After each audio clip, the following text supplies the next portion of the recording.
You're listening to the Packernet Podcast Network.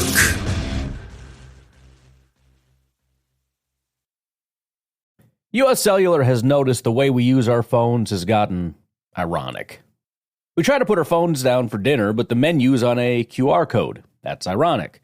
We hit like on social posts that we don't actually like, which is ironic. Which is why U.S. Cellular created Us Mode, to help us reconnect with each other and use our phones less ironically. A phone company wanting people to use their phones less is ironic. Let's find us again with Us Mode from U.S. Cellular. Visit uscellular.com/builtforus to get started. School is back, and Dick's Sporting Goods has what you need to win your year. We've got everything from cleats to Sambas, dunks, and more. Plus, the hottest looks from Nike, Jordan, and Adidas. Find your first day fits in-store or online at dicks.com. What's up, guys? Welcome into Packers Total Access. My name is Clayton. You can check us out on packernet.com. Find me on Twitter at Packers_access. You can email us, PackersTotalAccess@gmail.com. Text us 865-658-5824. Joining alongside Emilio in Tennessee, we got Jacob in Wisconsin. Back to talk a little Packers, and I'm just going to tell you right now that the pre-show conversation went off the rails real quick, and I'll just leave it at that. It always happens right when I look down and go, crap, we got to go live, and these two knuckleheads say something every single time. But gentlemen, we have a good day today. We good to go? Definitely. Yes. Ready for it. Jacob said yes. Emilio, I know you were catching up on some interviews and stuff like that. We're going to get into that a little bit. You actually sent me a quick clip from Move the Sticks with Daniel Jeremiah and Bucky Brooks talking about Jordan Love. We'll hit on that. And obviously, we're going to recap practice today as well. Jacob, do you have anything right off the bat, man, that's kind of at the forefront of your mind? Anything that you're like, man, I'd like to chat about this evening, or you pretty – Yes. Pretty clear. Yes. All right. Let's hear it. Just real quick. I'm a big fan of the PFF podcast. I don't know if you guys really dabble in it. Sam Monson and God, I always forget his name. Big giant goon guy. He's awesome too. They announced today, right before I went on, that they are actually leaving PFF and they're bringing their same show over to the 33rd team. Really? Trevor Sikkema and I think another rotating group of hosts are going to take over their show. So it was cool. They all said, they've been with him for almost 18 years or whatever. Those guys are kind of one of the main dudes with Chris Collinsworth that kind of got the ball rolling with PFF. So I just have, if you guys are into, everything was very mutual and very cordial. So they're going to do shows up until the 21st. And then I think up until the 21st is their last show. And then they start a new show called Check the Mic on the 33rd team, which is kind of cool that they're integrating that. But listening to them today, they had a podcast where they were talking about breaking down quarterbacks and whether or not they were more of it was either a magician or a machine, meaning you're either more of like a guy that can pull stuff out of his butt and make stuff happen, a little bit more like I would say more of a Mahomesian type player, or if you're more of a kind of pocket passer, I don't want to say that, but a guy that plays in the system. I don't know who you'd maybe say was more of that type of protocol, maybe like a Kirk Cousins, something like that. And they said that Jordan Love was kind of the perfect mix of the two. And I thought and they said that as the season progressed, that he became more of a machine quarterback, which was more intriguing than him because he has all the intangibles. That was they talked about when he came out of college, he was this kind of crazy gunslinger that was an unmolded ball of clay that could be crazy high ceiling, but could also be high volatility.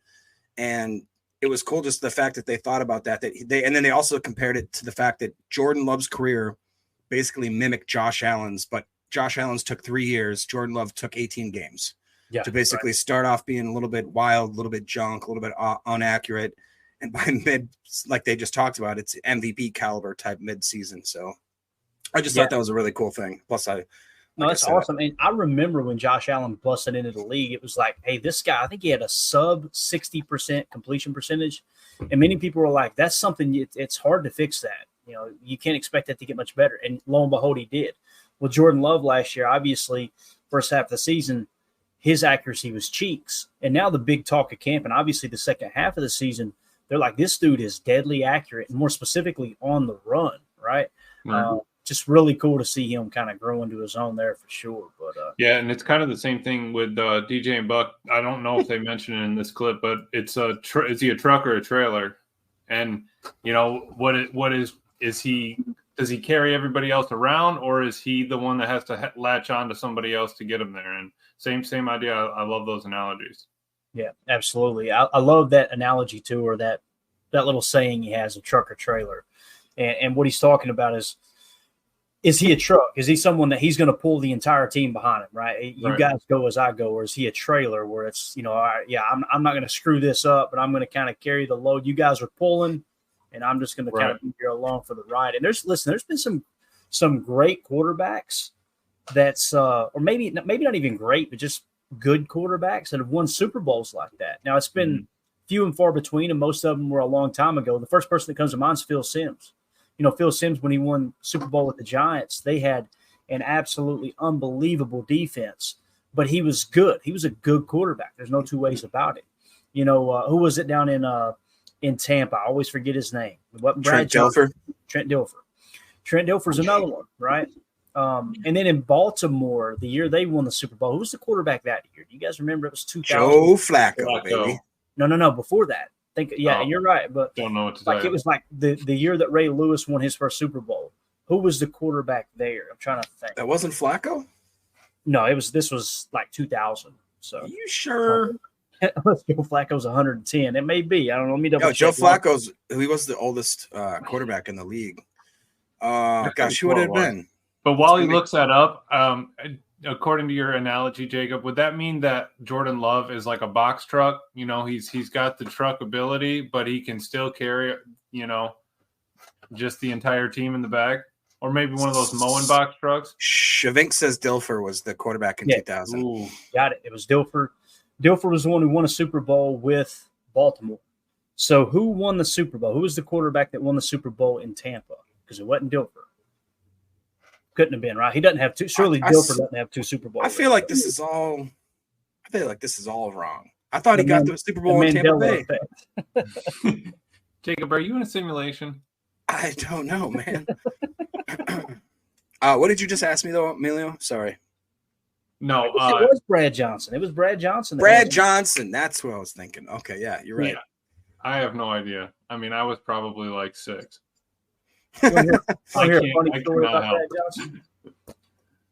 This was right around 2003, 2004. I had my Sirius boombox, right, where you had to pop that thing in the front face. Nice. I'm listening to Sirius NFL radio late one night, and it was Keyshawn Johnson and someone else on this. I called in, talked to him, right. He said, "Let's go to Clayton on the line." Right. I wish I could find a recording. Could you imagine? Oh my God. So the question I asked him before I get to the question, the question I asked him, I'll just go ahead and say it, was, who was your favorite quarterback to play with? And he said, hands down, Brad Johnson. And that kind of surprised me. I'm like, dang, that's crazy. But he said before I got a chance to ask my question, guess what he said? Clayton Bigsby, the black white supremacist. That's what he said. I was like, no way, Keyshawn Nixon didn't just call me Clayton Bigsby. Keyshawn Johnson. Absolutely awesome. So wow, that's hilarious. Yeah, dude, that's when I fell in love with the NFL. That Sirius NFL radio, man, it was just. I believe the last time I had Sirius NFL radio probably would have been around 2011, something like that. But I'm telling you, it's where I really started to want to dive into the X's and O's, mainly because of Pat Kerwin and Tim Ryan. But anyway, so Emilio, you sent over a quick clip from Move the Sticks. This is Daniel Jeremiah and Bucky Brooks. Sorry, Daniel Jeremiah and Bucky Brooks, both former scouts in the NFL. Obviously, DJ played quarterback at Appy State. Bucky Brooks played DB at Green Bay for, I think, a year or two, if I remember correctly. Yeah. But these are guys that see the game. They view the game through a scout's eyes, right? So they're still calling games. Bucky's calling for Jacksonville, and DJ's calling for the Chargers, and during the preseason game. And they're the colors, they're the color commentators, not play by play. So they got to know everybody's name inside and out on the 90-man roster. Yeah, absolutely. And the other thing too is, like, Daniel Jeremiah is NFL Network's go-to NFL draft expert, right? Yep. He basically stepped into that role when Mike Mayock went to the Raiders. But anyway, let's get to this real quick. This is Bucky's kind of report of the six quarterbacks that got paid and kind of what they did for their team coming out. Got it. So just a quick description, right? So they're going to talk specifically Jordan Love. Here we go. This is Move the Sticks with Daniel Jeremiah and Bucky Brooks. List here. Here we go. Jordan Love from the Green Bay Packers. Why he's worth it? Look, he played at an MVP level last year. Why it's risky? 1 year wonder. So when we think about why he's worth it, DJ, he had a stretch where he had 21 touchdowns and only 1 interception. From week 11 through the wildcard round, he was absolutely on fire. He did it with a cast of no names around him, a bunch of young, emerging receivers, but no one that's established in the league. From all of the wide receivers on the outside to the tandem at tight end, all young guys, all scratching and clawing to do it. For a quarterback to be able to do that with so many young pieces around him speaks volumes about who he is and what he is. That said, he did it for half a season. So we're paying him $55 million based on 7-8 games of work where we saw him at his best. In this league, quarterbacks are evaluated on how they counter the counters, meaning when the league gets a book on them, are they able to write new chapters to the book to deal with how the league is going to react to him this year after really studying his game? It's risky because it's unknown. We don't know how he's done it because we've never seen him have to adapt and adjust to the way new defensive coordinators will implement new game plans. That's the risk involved. But look, the talent is there. It took him 4 years to get to the field, but man, he certainly proved the Packers right when he got onto the field because he played great. Yeah, I would say I like him. I believe in him. I was just hopeful, at least from the team side of things, that they'd be able to get just maybe a little bit of a discount with having such a small sample size. That's a big bet. Like I'm happy betting on him because of what we saw last year. It was impressive, but because of the sample size, I didn't think they'd have to go to the tippy top of the market. That to me was maybe just a surprise there. Huge surprise. I mean, it's a huge surprise. But then we always talk about it. If not him, who? If you don't pay Jordan Love, who's the next one? And so they had to do it. But the risk is, can he get back to the level that we saw him at his best? And can he sustain it over the long haul? Yeah. In Green Bay, where you've had 2 Hall of Fame quarterbacks play back-to-back. Brett Favre handed off to Aaron Rodgers. Aaron Rodgers now hands it off to Jordan Love. Can Jordan Love play at a gold jacket level? That is TBD. Yeah, no doubt. All right, Emilio, you got the floor, sir. What did you take away from it? A lot of good points there. I mean, great point. You know, who else would we have paid? I love Sean Clifford, and we can talk about his interview in a minute, but that's the truth. I mean, we have Jordan Love. We invested in him. He's had 4 years to get on there, and he showed out in the second half. But we had to commit to something. And I think a lot of his, off the field actions and, his mannerisms and all that stuff, I think that helps in their decision-making process. They weren't afraid to bring him in long-term because of how he carries himself. So, worth it definitely. But you go through the rest of those. I mean, they're talking about, Trevor Lawrence is the next one that comes up, and they're talking about how he's the person that's turned the ball over most since he came in the league. So, we're worried about, is it half a season, or are we worried about him turning the ball over all the time, ups and downs? He just, Trevor Lawrence just came off the injury last year. So just a bunch of different things that everyone's going through with Tua. Is he he's perfect for that fit of an offense. How would he do in a different offense? All those things. And I think we honestly had the best scenario out of all of them. I'm just happy they pulled through. Definitely. The big thing for me is what they said, what else are you going to do? I mean, if you decide, okay, we're not going to re-sign Jordan Love, what's your answer at quarterback? You're going to start all over in the draft process, right? And I think he showed enough to listen. I'm not going to sit here and say he showed enough to warrant being the highest paid quarterback, but that's what the market was, and you got to make that decision of, hey, look, are we signing him or not? Jacob, what do you think about that little grab there from the scouts? Well, I think it's easy to kind of get lost in the numbers and, think did we really have to pay him that much? I think we did because as you guys just mentioned, who else do we have? Don't get me wrong. I like Clifford in certain aspects as a maybe a relief role or coming in at the end of the game. I like what the possibility of what Pratt shows. I think that he maybe has more raw talent and raw just ability than even Clifford. But I don't think either one of them I would trust. God forbid anything happens to Love. That pretty much means our season's already tanked unless we do some crazy trade or we get Joe Flacco to come out of retirement or something like that. But I think that it's unfair to, again, look back and say, well, we only have half a season. But it's like, no, you have the full season. You saw him progress. You saw him as a team with the youngest wide receivers, blah, blah, blah. We've already said this 1,000 times. And now you've seen what he's done in the offseason. You see how he handled the adversity, how he handled the media, how he never made any drama about it, how he came to practice every day, how he didn't complain. He didn't, moan. He showed like he was a professional. He's handling that while he's doing like really major milestones in his personal life. So he shows you that he has his stuff together. That's a major thing. You're not signing Johnny Manziel. You're not signing even like a Baker Mayfield in his early years. You're not signing somebody, a Deshaun Watson. You know that your guy's stable. He's dedicated his mind and his work ethic and his off season and his body to his craft. So to me, pay the dude. And we talked about it. That salary is a little bit deceiving. He's the highest paid, but it's definitely not like a budget burster. Right. And the last thing to that is the new chapters thing. I really like that point because they now have a whole half season on, all right, he cooked us with this. We stopped the beginning of the season with this. What is this new season going to be like, and how is he going to respond? I am really excited about that. And like Matt said, for the game, if we can get them out there and they score in one play and the defense, gets an interception on one play, perfect. Let's take them out and get out there. But he was joking. He's just like, we just need a good effort, play fast, physical. And I think I'm ready to see number 10 out there again. Yeah, definitely. We got a bunch of people following in here. If you would, take a quick second, hit that like button for us. Feel free to sub to the channel. We appreciate y'all hanging out with us here on this glorious Thursday evening. We got preseason football going on right now. The Giants are beating the Lions 7-3 with 7 minutes left in the second quarter. So obviously some bad football being played right now all across the league, no matter what game you watch. But a lot of people on the field that you don't know their names. But, man, football's back. That's all I care about. I just need it in the background. You know what I'm saying? So let's go to the chat real quick. Prince in the chat says, Amelia and Jacob competing to give us seizures with their shirts tonight. We didn't plan that. Yeah, AFAM says Amelia and Jacob coordinated outfits today. So Chris Ian says brats boiled in Pabst Blue Ribbon with onions and green peppers is fire. PBRs, huh? Oh, why y'all got to do this to me? My favorite thing is brats or Nathan hot dogs in Miller High Life in the oven.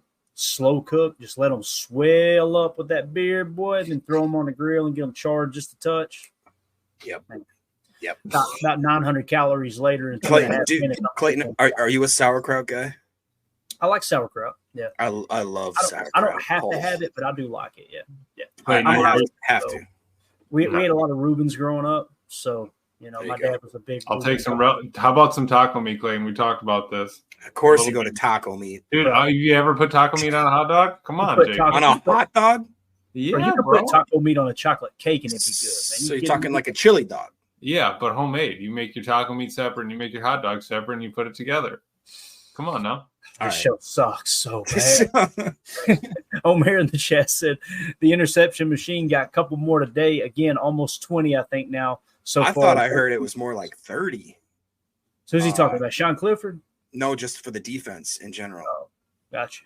Yeah, I swore that literally. I was not trying to take a shot at Sean Clifford. I literally. I heard he's been spending it better after he got. They were saying that after he got out of the the ones way for a minute there, he got back to the twos. He was ready to spend today, it. Didn't he speak today? Yeah, he had what did he have to say, man? He was just talking about how he felt better after he got out there after family night. Did you read the chat? Yeah, yep, and that he's honestly super excited to get out there and get the first win for the Packers. Right? He's excited about the whiteout game. He's been undefeated in Penn State whiteout games, so bringing that to Green Bay, I like that. He said he's going to absolutely bring the energy, and then they were kind of talking about like spots and stuff for family members and them going out there. And I don't think he's ever actually played in the Brown Stadium, but that was about it. I love his energy, man. That dude is an absolute, like, if I had a locker next to him, we would be absolutely best friends. You know what I mean? Like, that guy is someone you're going to talk to every day when you come into the locker room. So I'm just excited for him to get some reps. And Matt was saying he's probably going to play, more than Pratt, definitely, but we just don't know how much the numbers are yet. Yeah. We got breaking news too. Chris N says Emilio might be Mexican. Whoa. That is possible. We don't know for sure. We're waiting on the DNA, but yeah. So this is pretty cool. Another comparable quarterback, Omer points out, Jim McMahon. Remember Jim McMahon for the Bears? Same thing, right? Played good enough to win a Super Bowl, albeit that defense was legendary. I seen a picture for the first time. I think it was yesterday or the day before. I had never seen this picture. When the Packers won the Super Bowl and they went to the White House, Jim McMahon was obviously the backup quarterback to Favre, right? Did you guys know that he wore his Chicago Bears jersey to the White House? Look in the back. Oh, wow. I had no clue about that. So you didn't know either, Jake? I didn't realize that ever. No. What an ultimate troll job, man. It's just wild. Absolutely wild. So anyway, I thought that was kind of cool. Had to grab that real quick when he mentioned him. So Mike Berry said McMahon has 2, one with Green Bay. That's correct there. So he won the Super Bowl in the 85 season, and obviously 96 with the Packers. Chris N says Daniel had a point about a little discount should have been, talking about with Jordan Love. Here's the thing. They missed their window on that discount. U.S. Cellular has noticed the way we use our phones has gotten ironic. We try to put our phones down for dinner, but the menu's on a QR code. That's ironic. We hit like on social posts that we don't actually like, which is ironic. Which is why U.S. Cellular created Us Mode, to help us reconnect with each other and use our phones less ironically. A phone company wanting people to use their phones less is ironic. Let's find us again with Us Mode from U.S. Cellular. Visit uscellular.com/built-for-us to get started.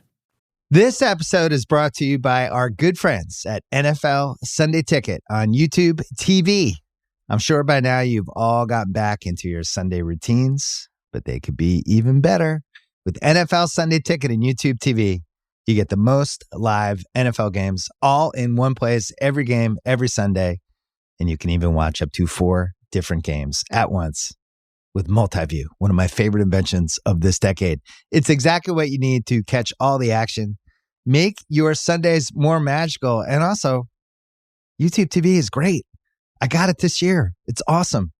Sign up now at youtube.com/BS. Device and content restrictions apply. Local and national games on YouTube TV. NFL Sunday Ticket for out-of-market games excludes digital-only games.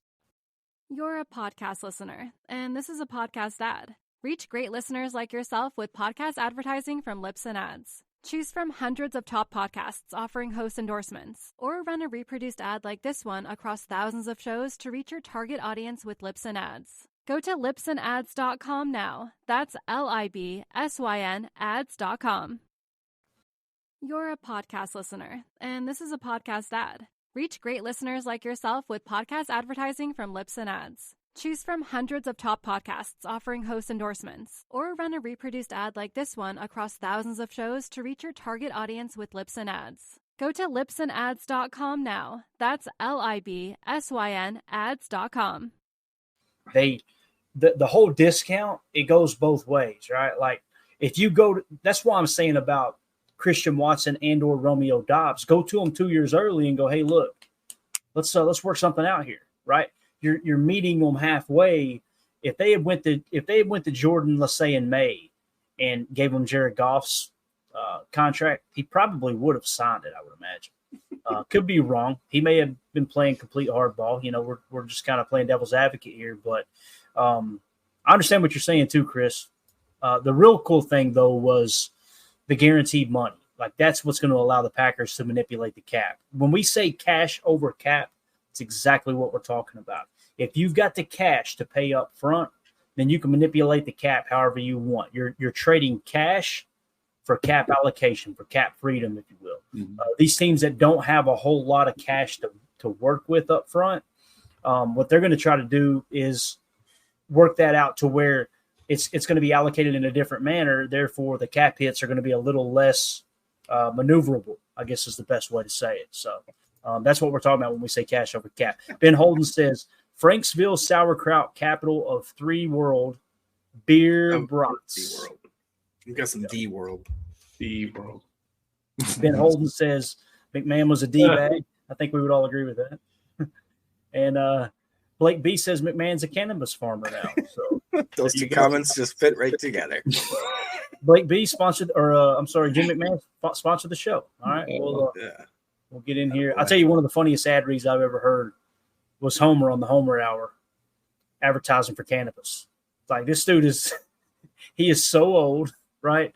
He's been covering, I think he's been covering the Packers since like the 80s, or he's at least been in sports talk since the 80s.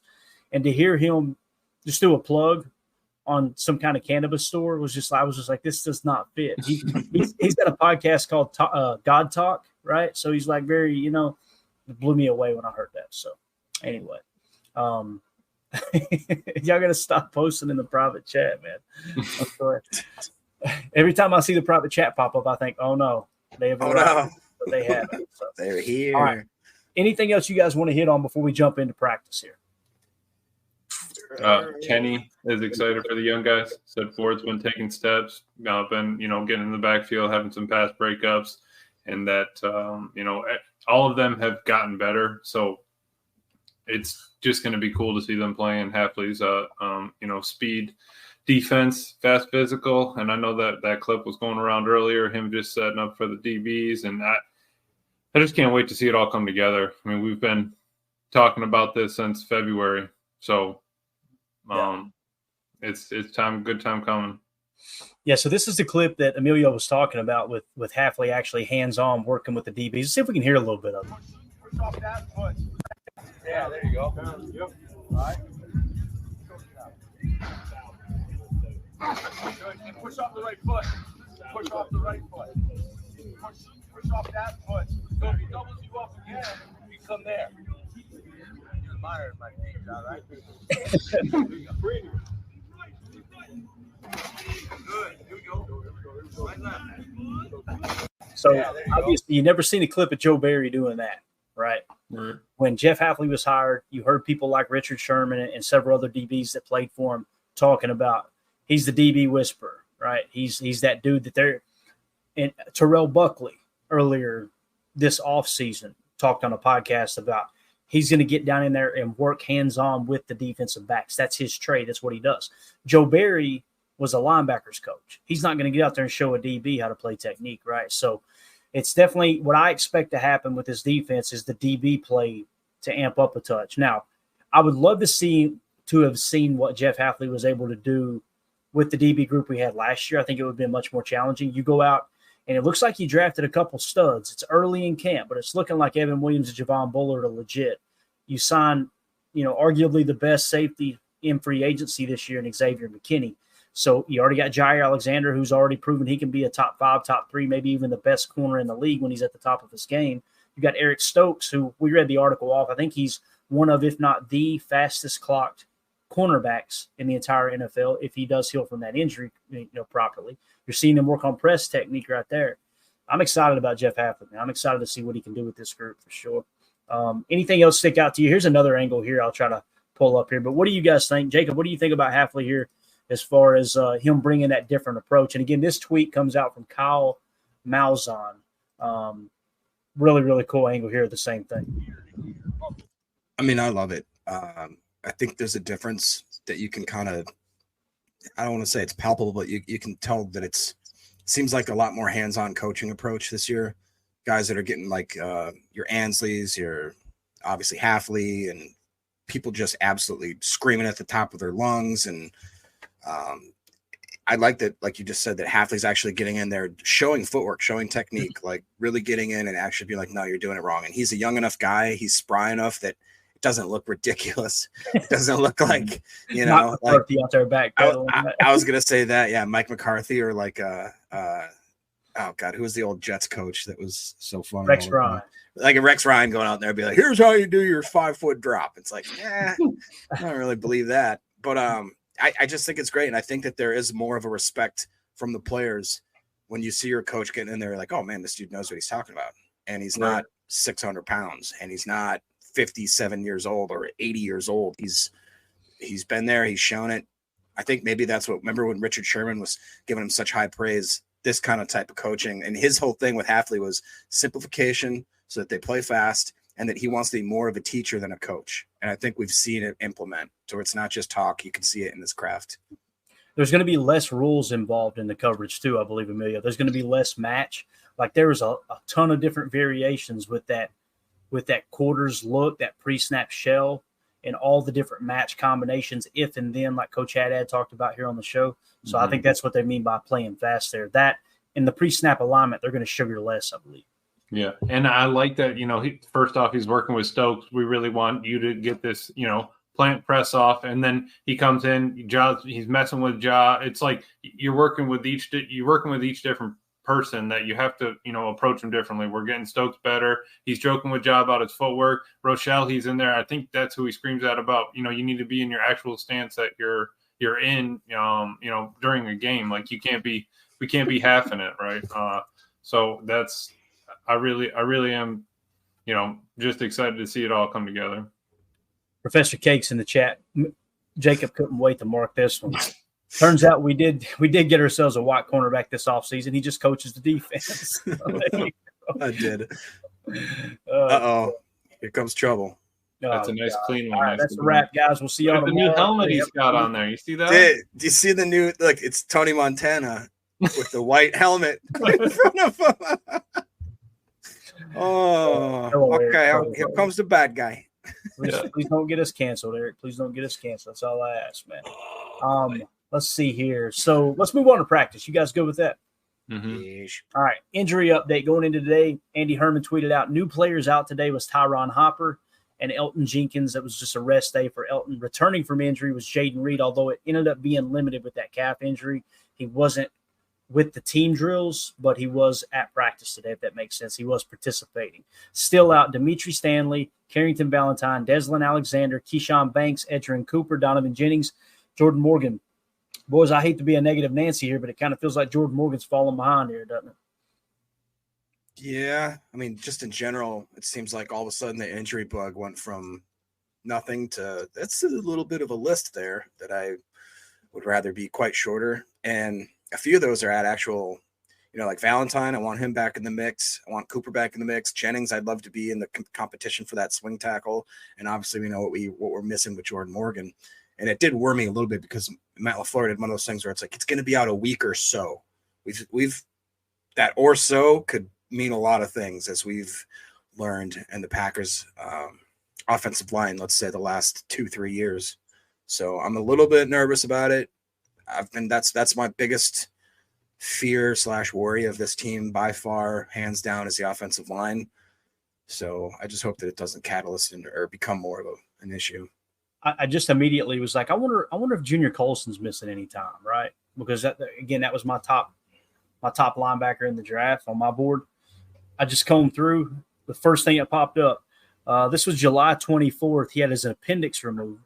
Oh, and trying to see if there's anything late here. 1 hour ago, working off to the side, Junior Colson. So he's kind of in the same position as like a Jaden Reed. He's at practice working off to the side, but not with teams. So it sounds like he's been battling some injuries as well there, just to kind of, again, this isn't to go, oh man, we got the wrong linebacker. I'm not saying that at all. It's just for draft purposes and prepping for the next draft. I like to kind of keep our finger on the pulse of who were we real high on and how did they end up, panning out for that team. I'm not worried about Morgan being out because I cannot wait to see my boy Glover in there to tear it up, man. Absolutely. How disappointed are you going to be when we get through preseason week 3 and he hasn't played a snap? Anyway, Andy Herman tweeted out, no long-term concern with Jaden Reed per Matt LaFleur. No pads today, but Jaden Reed is out here practicing. So it sounds like nothing long-term. He'll be good to go soon, all right? So here were the starters in the walkthrough. Jordan Love, Josh Jacobs, Tucker Kraft, Jaden Reed, Romeo Dobbs, Bo Melton. So you're in 11 personnel. The offensive line was Rasheed Walker, Royce Newman at left guard, Josh Myers at center, Sean Ryan at right guard, Zach Tom at right tackle. Obviously, Elton Jenkins had the rest day, and you're seeing Royce Newman at left guard. Kind of interesting that they're going to continue to kind of plug and play him at left guard when they need him. It sounds to me like Sean Ryan is leading for the backup guard spot on both sides, kind of the swing guard, right? And Royce Newman is behind him. Now, there's a good chance Royce Newman makes the roster. I think there's a shot of that. But it sounds like Sean Ryan's got that backup guard spot locked in, although he did have a little bit of a rough day today. We'll talk about it in a second. But as far as the offensive side of the ball, Jordan Love, Josh Jacobs. There you got Tucker Kraft starting over Musgrave at least through this walkthrough here. Jaden Reed, Dobbs, Melton, and then of course the offensive line. What do you guys think about that starting offense there in 11 personnel? Not a problem. I mean, like to see. I know we're rotating Kraft, Musgrave, and then all the wide receivers. It's just a pick of the litter. I'm happy that Bo's getting his shot, and we're just going to make do with the line that we have out there. As long as they keep, Love upright for his one or two, drives, I'm cool with it. Yeah, the thing that sticks out to me, Jacob, Family Night, they said Dontavian Wicks only got 6 snaps. And, and here you're not seeing him the walkthrough. But when you're doing the team drills, it's like he's dominating. He's the guy that Love seems to be looking for, right? Do you guys think there's a chance, and I could be completely speaking out of turn here, but do you think there's a chance that Dontavian Wicks has shown them so much, it's like, hey, look, we don't, let's just back off at a touch. Slow down. Yeah. Or maybe, the fact that Family Night was literally broadcast all over the globe on Packers.com. Do you think they're trying to hold back there a little bit, or do you guys think I'm being silly with that? Jacob. I could see that argument. It's just that, there's so many articles about him. There's so many people that were high on him towards the end of the year last year that I think I do understand what you're saying, because in a way, that's the only way I can justify. Or it's that maybe we don't have to read into it as far as that conspiratorial part. Maybe it's because they know he's so good. They want to give Melton more reps. They want to give guys like DeBose more reps and more of that kind of stuff. But I could see it where they're kind of holding, the Packers are like that. They're very vanilla throughout all their preseason. They don't like to show their looks. They don't like to show their sets and all that kind of stuff. I could see it being a case. I think there could be more of an argument that they're just trying to get better looks at the other guys that they're not maybe as comfortable in. But that being said, I mean, Reed and Dobbs are out there, so they know what they got in him. They know what they got in Watson. Eric Sutherland says, I think you're high, Clayton. Stay off the damn weed. Thank you, Eric. Good to see you in here, partner. What do you think, Emilio? Yeah, I mean, it's tough. Yeah, you do look high. It really is. I don't know what to tell you. I mean, put him out there. Don't if we're scared about. I mean, no other team's going to take him, right? Either way, he's going to be on the roster. He's going to make the cut. It's not like he's not going to slip to the practice squad. So, I mean, if the dude's ready to play, put him out there. I guess it depends on what team we're playing. If we're going to be rotating 11 a lot, if we're going to be 12, 21, maybe we'll see. Yeah, and this is Chris N. These are the type of things that go through my mind. And again, we're not trying to start rumors here, but Chris N immediately says maybe he pissed off LaFleur. Could be, right? I mean, who knows? Now, Jake in here, Jake's about to get kicked out of the chat. He said Wicks and the 2 for IU. Get out of here, Jake. We are not paying IU $32 million, Jake. Get the Greta. Smitty said it best. Smitty said Jake Shavink. It's How always dare that you? Podcast. Hit him one more time. How dare you? Yeah. I didn't hit it twice because I didn't want to be the rookie that looped it because Tim's not here. All right. Who's Tim? Oh, Tim. I forgot. Wow, Jacob. I got to hit you with one now. Let's hit Jacob with his favorite. Yeah, here we go. Yeah, that was perfect. Yeah. Eric Sutherland says, Jake, no, quit it, please. Yes, please. Here we go. Jake Shavink, $30 million for an elite wide receiver. Sounds good. No, it does not, sir. No, it does not. How'd that work out for the Raiders? Take that Kirby down the street, Jake. We ain't buying it, bub. Ain't happening. Eric Sutherland said, I'm high. And he said, Jake must be drinking. So there you go. All right. Jake doubling down. All right. Jake knows how to get interaction up. Look, we just jumped to 200 viewers. That's how it happens. Jake gets in here and says something outrageous. Absolutely outrageous. Special. All right, defense.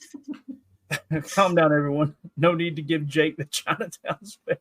I don't even know what that means. What does that mean, guys? I don't know. I don't want to know. I know it's bad. All right, so defense. You got Preston Smith, TJ Slayton once again, Kenny Clark, and Rashawn Gary. It's starting to feel like TJ Slayton might. Boy, I'm telling you. He's a dog. It's every day.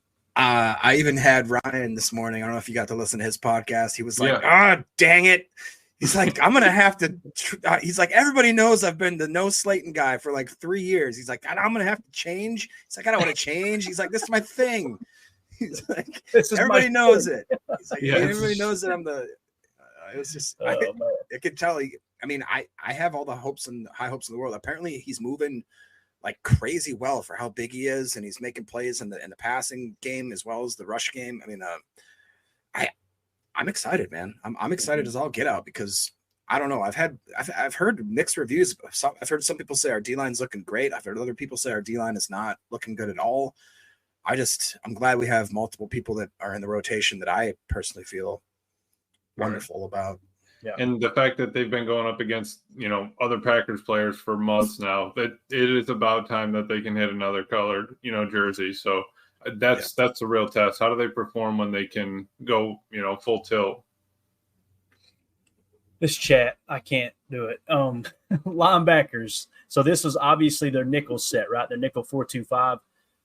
Isaiah McDuffie and Quay Walker, starting linebackers there. McDuffie kind of, to me, it feels like McDuffie is going to be that starter in the nickel next to Quay. Eric Wilson will be that third linebacker in the base, unless Adrian Cooper gets healthy and just. Are you mad about that? Are you worried about that or anything? I feel like Isaiah McDuffie was our best linebacker last year. And listen, I caught healthy. Mm-hmm. Yeah, dude, I'm telling you, I felt like he was the best linebacker for the second half of the season. And I'm talking about Quay too. Like, I felt like McDuffie played better than Quay. And right. PFF seemed to agree, but I'm telling you, man, I got raked over the coals for it. I'm still upset about it. So, and I'm not worried about it just because we've seen Quay on multiple clips now running vertical with the seams, and I am not worried about McDuffie sticking his nose in on the run at all. Mm-hmm. Like, so that's why I like it. In our nickel, let those two just eat. Yeah, definitely. All right, so corners, they had Eric Stokes, Jair Alexander, and Keyshawn Nixon was in the slot. They had Bullard and X out there playing safety. So anything you guys want to add to that? Also, he said, Andy Herman tweeted out, Hopper out with an injured ankle today, Elton rest day, Reed back practicing, Watson practicing as well. Obviously, that little scare they had yesterday with the knee bang or whatever, the bruise there. But Jacob, what do you think about those DBs?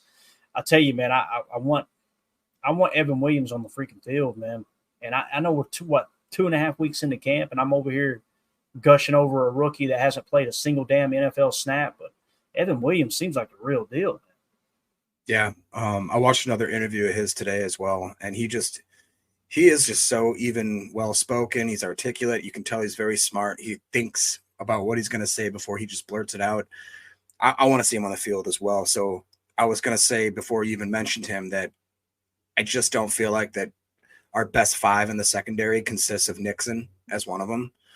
And, I could be wrong, and Nixon I hope that he proves me wrong, and that he comes out this year and he really shows that that's why we paid him some extra money. Hopefully he's great in the return game.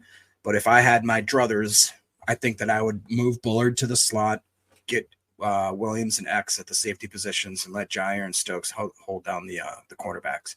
Yeah. I think that would just be we've talked about it on the offensive line. I want my best five, whether it's the linebackers, I want the best three, DBs, I want the best five or whatever best group is out there. So, yeah, completely agree. All right, let's go to the chat real quick. Omer earlier said Packers are up to 16 INTs in 12 camp practices. I thought it was 6 against Jordan Love. They had at least 2 today, and 1 was on Love for sure. So I think that's the total for the team sessions, and then the one that I heard was for like just all around. Got it. Omer said only Sean Ryan off the bench. The rookies not done well, but Monk got all the snaps today.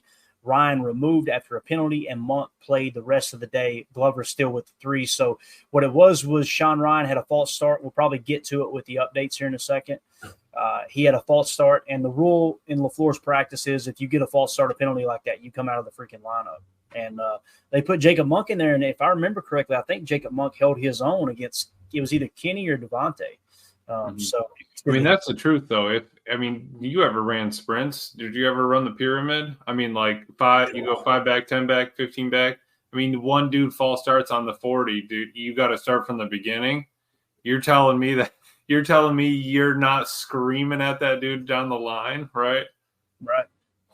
I was a baseball player. I wasn't an athlete. We had foul poles and lunges and everything, but yeah, we didn't want to over exude yourself. You know what I'm saying? Got to have enough energy to chew the big league chew in the dugout. Yeah, right. We called those gutters, Emilio. 5 and back, 10 and back, 15 and back, 20 and back. That's what you Eric call Sutherland. I know Eric Sutherland's going to have a damn comment about gutters, and I'm just waiting for it now. Thank you, Jacob. We appreciate you as always, sir. That's a good name for him. Eric Sutherland did say McDuffie is my favorite linebacker on the roster. You know, I try not to go like, hey, I like this player better than that player. I just go strictly off, here's who I think performed better. I think it was hands down McDuffie was the best linebacker last year. Jeff Silky in the chat says McDuffie is quick to react. That's definitely his strength. There's no hesitation. Now, there was a couple of times he got burned because he was quick to react. And I remember specifically a running back bouncing outside. He didn't stay on the outside shoulder, so he allowed the running back to get outside to contain. But, I mean, I would rather people make mistakes like that than to sit on your heels, you know? And, yeah, make them 100%. I mean, if you fly by them but you miss the hole, all right, you know, we can adjust that. If you're timid and sitting on your heels, that's a problem. Yeah. And Eric Sutherland said, I told you guys Evan Williams was a guy. Man, to me, he looked like just a tackling machine. He looked like one of those those niche players like, hey, you want to throw a spy on the quarterback this game? Let's put him in a big nickel. But, man, he has proven me wrong in camp. There's no doubt about that. Yeah, he's not just a human meat missile. He's a well-rounded human meat missile. Mm-hmm. You know? All right. So let's move along here. Let's go rapid fire. Also rotating with the ones. This is worth mentioning. Other players rotating in with the ones was Dontavian Wicks, Christian Watson, Kingsley Enagbare, Eric Wilson, Devontae Wyatt, Lucas Van Ness, AJJ. We got Evan Williams, Carl Brooks, Ben Sims, Luke Musgrave, AJ Dillon, and Andre Dillard. Everyone else was with the twos. So you're starting to see, when you get a couple weeks into camp, those guys that are sticking with the ones and everyone else kind of filters out a little bit. You can see who's really competing for that starting time. And it doesn't necessarily mean they're going to be in the lineup every time they're healthy. There's going to be different sets that are specialized for each individual player. When they're in 12 personnel, they're going to like to go with these two receivers. When they're in 11 personnel, they're going to like to go with these three as opposed to maybe one or both of those receivers they like in a 12 personnel. There's going to be a lot of different ways they're going to attack that. So let's go rapid fire here. Start a team. Andy Herman tweeted out, defense stuffs Jacobs. Love fires incomplete downfield to Musgrave, who was well covered, ball overthrown as well. Jacobs was stuffed on the next play as well. Love and Dobbs on a deep crosser, but Love just missed him wide. Good start for the defense. So Musgrave, are we concerned with Musgrave at all yet, fellas? Because to me, it seems like Musgrave's had kind of a slow start. Am I being too critical there? I am on board saying I think Tucker Kraft, I mentioned this the other night, I think he's going to end up being the better tight end. Just more well-rounded, more well-versed. His blocking is way better. I think his hands, I think, are better. I don't think he's quite as fast and maybe as crisp of a route runner, but I think he's going to overcome that. I'm a little bit nervous because even though Musgrave showed spurts, the dude just does not seem to be able to really put together running the route, turning around, grabbing the ball, moving upfield fluidly. Musgrave stayed on his feet. That's all you need to hear, right, Jacob? That it does look like a little bit of that clunkiness is kind of carried into the offseason and into the training camp here. So I hope that he that he works through that and he develops into a well-rounded tight end. Like Respect Orange says, he loves well-rounded tight ends. You're an amazing person. You know that, don't you? I wouldn't say that I'm nervous at all. Dude, what we've been saying, it takes 2-3 years for a tight end to take off. If we got lucky that Tucker Kraft blew up the way he did, and Musgrave isn't. I mean, Musgrave is more of a receiver anyway, so I would be fine with him working back towards his blocking. And then if he excels as a receiver, let's be a big 11 or let's be a really fast 12 personnel or something like that, just so that we can get a matchup, mismatch and just be good at what you're good at. And then do your 1/11th of whatever that is, and then we'll come back. We'll work on the blocking throughout the season into next year. But I think I'm not worried about it. Seems like everybody in the chat agrees, so they're not worried. So that's good. Good deal. I'm like I said, I'm probably just being a little too little too cautious there. Andy Herman tweeted out, Jacob, Brenton Cox stacking success after a nice day today or yesterday. He starts with a tackle for a loss today. He's doing a really nice job of setting the edge. Carl Brooks follows it up with an easy pressure inside. Clifford got it out quick to Davis, but might have been a sack. So Brenton Cox Jr., he's that guy, Jacob, that's continuing to just string days together, man. Yeah, Cox is rising to the occasion. Who did that sound drop? That was mine. All right. Next, LVN and Brooks. So we just talked about this, right? Carl Brooks follows it up with an easy pressure inside. Probably would have been a sack. LVN and Brooks all over a Lloyd run in the backfield. Defense dominating up front. So you're starting to see Carl Brooks come alive in camp. Really exciting there. Have we heard anything from Carl Brooks, or did Kenny say anything by chance, Emilio? Did he mention Carl Brooks at all when he was talking about Kenny Clark was talking about how he's excited about the defense? Did he mention him by name? I don't remember him mentioning him by name. I think he's just excited for all the young guys to get out there because they've made progress, coming off their one rookie year, but then actually having a full off season. My question was, maybe I misheard it, but I'm pretty sure Wes was saying that Carl Brooks lined up on the front line for a kick return, like a blocker. And I was like, dude, now we're talking. You piqued my interest. What, the dude is that much? But they were saying, he's just not he doesn't have the look like if you pass him on the street of a defensive tackle in the NFL sort of thing, or or whatever, the body type or whatever they were saying. But the fact that he has the athletic ability to be out there on teams. On a kickoff return, let's go. And we have a lot of athletes on this team, man, and it's just time for them to go play a game.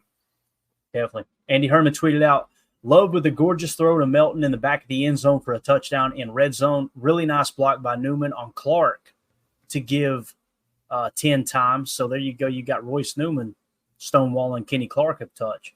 Eric Stokes come up with a pick on the next play intended for Watson. Not sure if Watson didn't see it, but he didn't make a play for the ball. Carl Brooks with another big-time pressure. There's Carl Brooks again. Yes. Wicks touchdown on the next play at the goal line with McKinney in coverage. So there you got Dontavian Wicks beating McKinney in coverage. And then Carl Brooks with another intermediate pressure. Love throws to Sims, but LVN in coverage gets a PI call. Huge day for Brooks already. Lucas Van Ness in coverage. Damn you, Joe Barry. Joe Barry's back in the building. What are we going to do? Fire Jeff Hafley right now, please. Someone. Jeez. No. Wow. Chad is inappropriate tonight, I tell you what. So I think we just need to rotate LVN up there with Hafley and just let him work on a couple of those, punch and release sort of techniques, plant your foot. But yeah, why not drop him back in a little hook curl coverage right there? So he's tall, right? Tall and lanky. That's what you're looking for. So Andy Herman says another nice play by Brenton Cox with the pressure on Clifford. Jacob. Ew. See, if you stay out of the chat, you could be gloating over your boy right now. Hey, I'm in the chat for good reason. Coach Len says, did y'all see Cox is playing on the interior? Also, good versatility. To which Jake says Cox is inside. Just the tip, though. All right. Emilio, you're out of control, sir. I'm blaming you for that one. Okay, anyway. Nice hands by Lloyd to come up with a leaping catch on a bubble screen, but defense all over it. Heads up. I got really excited about this. Heads up play by Bo Melton. He was supposed to go in motion, but the tight end started to go in motion on accident. Tight end got lined up correctly, so Bo could go in motion, but Bo wisely waves it off because the play clock was winding down, and they wouldn't have got the play off in time. Wicks end around goes nowhere. But that whole heads up play by Bo Melton, he's one of the fastest guys in the league. I mean, I don't want to say he's got Christian Watson speed, but he's definitely, I feel comfortable saying he's the second fastest receiver we've got on the roster in Bo Melton, right? The fact that he's picking up on stuff like that and just understanding the game at a little bit different level, mentally is absolutely huge. And he knows where the limits are, man, when you're running out of time. Cheese curds make my stomach hurt all the time, but I do eat them, though. Me too. You got to know when to hold them. You got to know when to fold them. That's true. Shop towels, right, Emilio? But yeah, that is the truth. But I am happy that he's got that, the smarts to realize that, one, not do a double motion, or, you got to be set and no illegal formation. I know we've had a couple of those calls, throughout camp. So you just got to be smart. You got to use your head. I know you're tired and all that, but yeah, that's good to see. Yeah. All right. Andy Herman tweeted out that false start on the first play of team earlier by Sean Ryan was costly. Jacob Monk has been in his spot in team ever since. So that's what we were talking about there. Here we go. Andy Herman says, Love drops one in the bucket for Lloyd, but it's well contested by McDuffie. Both players tip the ball up a couple times, and Lloyd comes up with the catch, but out of bounds by the time he came up with it. So there you're seeing Isaiah McDuffie covering, shifty running back Marshawn Lloyd. McDuffie, I'm telling you, man, I think he's winning that spot. I think he's going to win it. Next, Andy Herman said, pressure by Enigbare, maybe a sack. Love throws anyway and completes the Wicks over the middle. There's Wicks again. Love follows it up with a bullet to Musgrave over the middle, who makes a fantastic hands catch in stride. AJJ with good coverage, but just tip your cap on that one. So there you're seeing Musgrave with a nice grab, and then obviously Enigbare starting to return back to form. I'm assuming that hamstring is good to go now. Now, this was a scary moment here, guys. Matt Schneidman tweeted this out. Jordan Love appears to be walking gingerly after getting knocked to the ground during 11-on-11. Head trainer Brian Engel playing with his left knee, not his left knee, but Jordan Love's left knee. He didn't want to start playing with his own knee. You know what I'm saying? Love was grabbing the back of his left leg.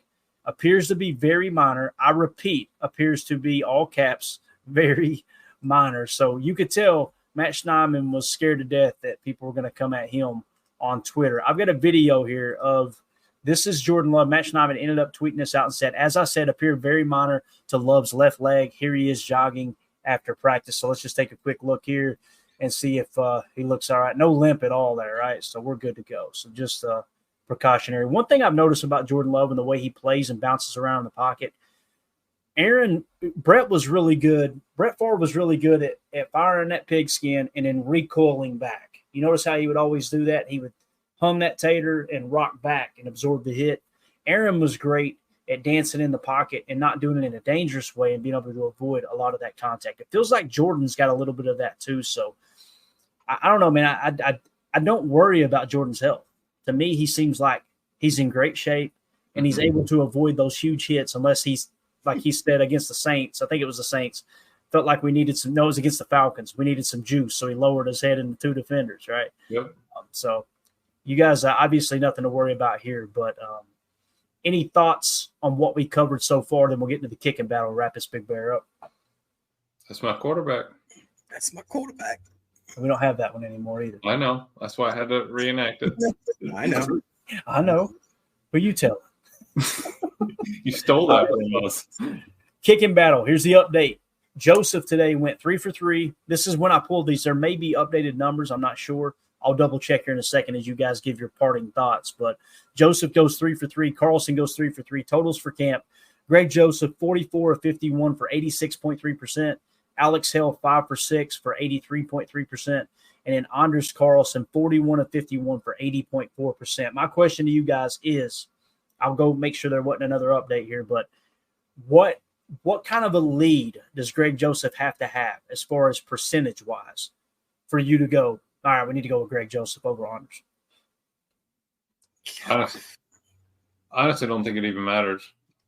I don't think the percentage is even going to matter. I think it's going to be how he handles the 3 games moving forward, and if they think that they can keep him on track throughout the year. We've already done it for a year.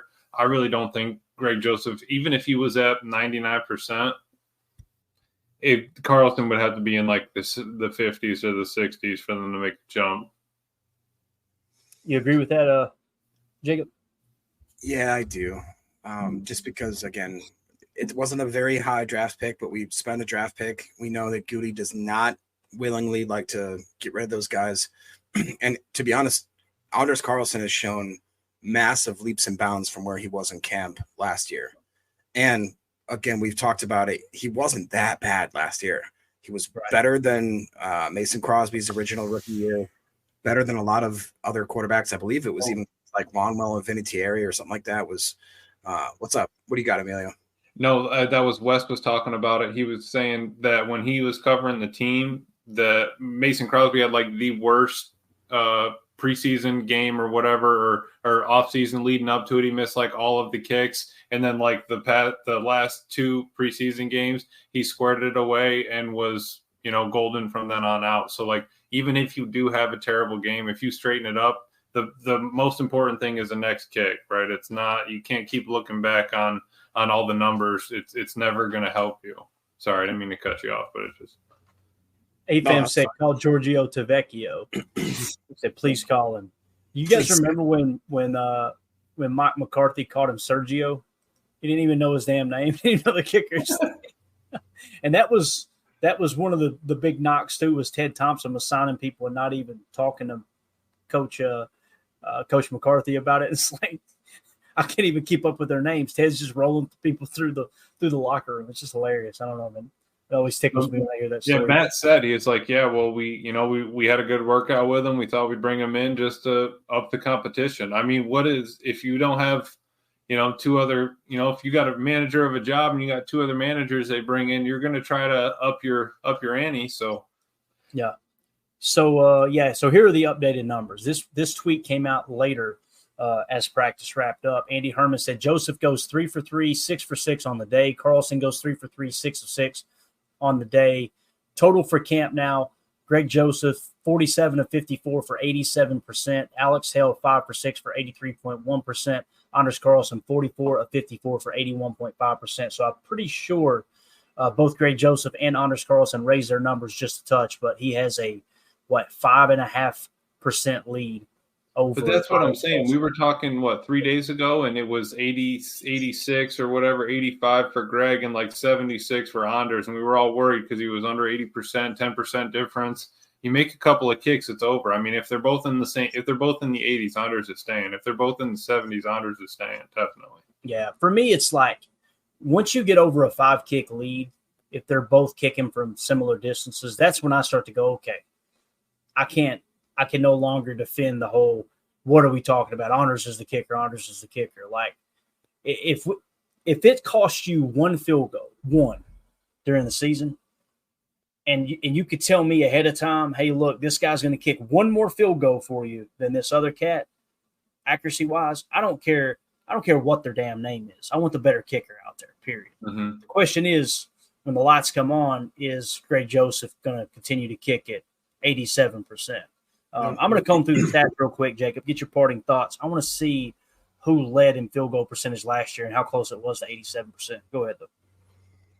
I don't know if you guys mentioned Alex Hale as well. Another, I don't want to say he's a camp kicker, but it is definitely probably a camp kicker, which, again, it's a little bit interesting that from last year we went with no competition to this year they've had now 4 or 5 different kickers at one point. Right. He went 5 for 6, and what's funny too is he went to Oklahoma State College, and he is from Australia. Good eye, mate.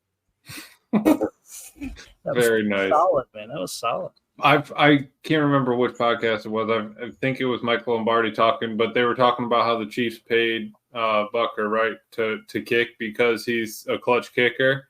I mean, we need a clutch kicker, right? They paid him a bunch of money to come in and bring points to this team. So Anders knows what he has to do. It's just, I think these mind tests against competition, picking up notes from Greg Joseph, all these different things are definitely going to help him. Yeah. Now, these are the kicker percentages from last season. Wow. With the exception of there was like 4 or 5 guys that were at 100%. One had 4 kicks. The others all have 1. So we'll just throw those out, right? Very small sample size. Nick Folk's field goal percentage, 96.7. Fairbairn, I hope I'm saying that right, for the Texans, 96.4. Brandon Aubrey, 94.7. Harrison Butker just got his new contract, 94.3. Cameron Dicker. Dicker? I hardly knew her.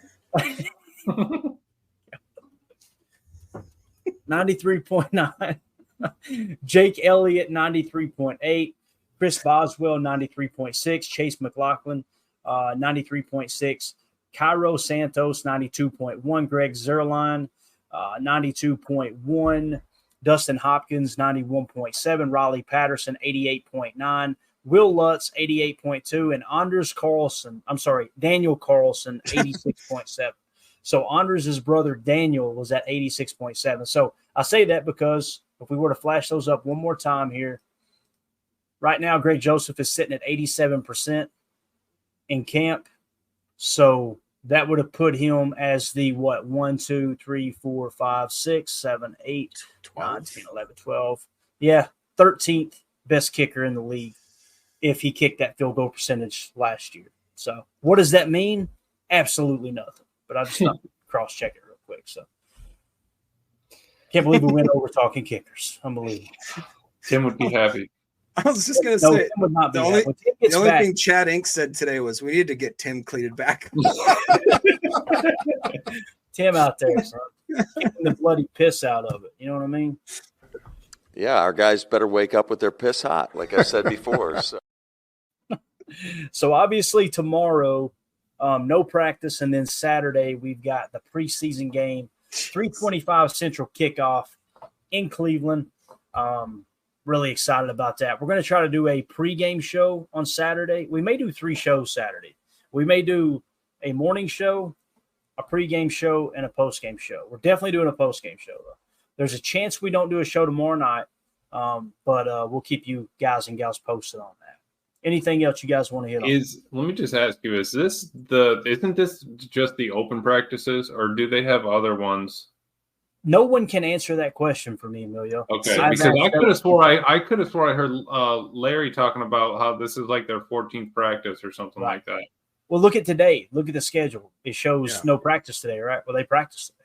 It was just closed to the public. So yeah, that's I don't know if anyone truly knows the complete practice schedule. I could be wrong. I haven't seen it posted. Yeah, right. All right. That's my bad. I just was wondering. No, it's a great question. I've been wondering the same thing because I look up and I'm like last night I said no practice tomorrow, right? Now all of a sudden we get flooded with practice camp news. So go ahead, Jacob. What are you laughing at there, bub? Can't read it. So all right, what else you got then? Nothing. I'm just excited. Like we talked about, we got tomorrow and then it's game day, bro. And it's a 3:25 game day. Oh, that's so great. Do you by chance know where it's going to be televised, if anywhere, or? I know it's going to be on. I thought it was on Fox. I know it's going to be on the NFL app. You know, me being in Tennessee, I always get NFL Plus, and you get all the preseason games. So, word, perfect. You should be good. Like right now, both of these games are on NFL Plus, and the app for the TCL TVs, unbelievable. NFL app for TCL, whatever your smart TV is, I'm sure it's the same app. But I don't know. He might have an 87 Magnavox over there, Jacob. You think you get the bunny ears on it and everything? No. Jacob's got that big HD TV that's a whole stand that's all together and takes 3 people to move it. Yeah. All right, we're out of here. Appreciate y'all. It's a lot of fun. Y'all make it so difficult, I swear. This is your fault, Jacob. You come in here wearing these damn shirts, and you do this all the time. 65%. 65%. That's what 65% of the time Jacob does this. Yes. 65% of the time, Jacob wears those shirts to the bar every time. Dude, I forgot to send you over a clip. It was the anniversary of a guy named, it was like Jack Carter or something. It was the best arrest video you'll ever see it in your life. I don't know if you guys saw it. He's an old man and he talks like this. And he's getting arrested and he goes, "Sir, get your hands off my penis." And then he's like, "I'm being arrested for what charge? The charge of enjoying a succulent Chinese meal." And he's getting pushed away. Ryan Schlip actually tweeted it out. I'm going to go grab it right now. I've got it. Hold on a second. Give me a second. So good. And it's a real thing. It's not staged. And then the best line is there's a guy, they're about to shove him in a car and he goes, "You, sir, are you about to receive my limp?" Remember? You can't play it. Oh, you got to play it. Can he? Should we play it or not? Yes. Yeah. So, if you got children in the room, children in the car, go ahead and skip it. You probably skipped ahead 10 minutes ago. Yeah, you probably should have. Yeah. So here we go. I'm blaming Ryan Schlip for this, okay? He tweeted it out, or else my mom wouldn't have been polluted with it. But is this the one, Jacob? Oh, that's it. Jack Carlson. Here we go. Enjoy. Gentlemen, this is Democracy Manifest. Have a look at the headlock here. See that chap over there? Get your hand off my penis! This is the bloke who got me on the penis before. Get some cups. Why did you do this? For what reason? What is the charge? Eating a meal? A succulent Chinese meal? Oh, that's a nice headlock, sir. Oh, yes. I see that you know your judo well. Good one. And you, sir, are you waiting to receive my limp penis? How dare get your hands off me. That's how Jacob's going down right there. Oh, man. So, all right. Oh, there you have he it. said, "How dare you get off your hands off me?" I know there's somebody right now mad going, what does this have to do with Packers? Everything. Absolutely nothing. Jacob said everything. All right, we'll leave you with that. Thank you all. Eric Sutherland, I've been there. We know you have, Eric. We know you have. Oh, yeah, the other thing. I don't know if it's filled up yet or not, but you can scan this QR code. It won't work. It just still looks cool. Yeah. Go to patreon.com/Packer Fan Total Access, one word. And we're going to be cranking up a fantasy football league here soon. It's going to be ran none other by our very own Carly Ray. And anyone who's a member of one of the 3 tiers there in our Patreon group, you're going to be able to, it's kind of first come, first serve to sign up. We already got the link in the Patreon group, so hop in there quick. And, we're going to be doing a fantasy league. Also, we're going to be giving away a copy of Take Your Eye Off the Ball 2.0 by Pat Kerwin during the postgame show Saturday night after the Cleveland Browns Green Bay Packers game. That was donated by United Bates. We appreciate him donating it to the show. So that's it. We're out. Appreciate everybody. For those of you listening on the pod, thank you for making us a part of your day. As always, let's go out and be succulent Chinese meal. What in the world? Jacob, this is your fault. No. Anyway, just go. He said, I know. We said it before. Just do what you want to do. Bye.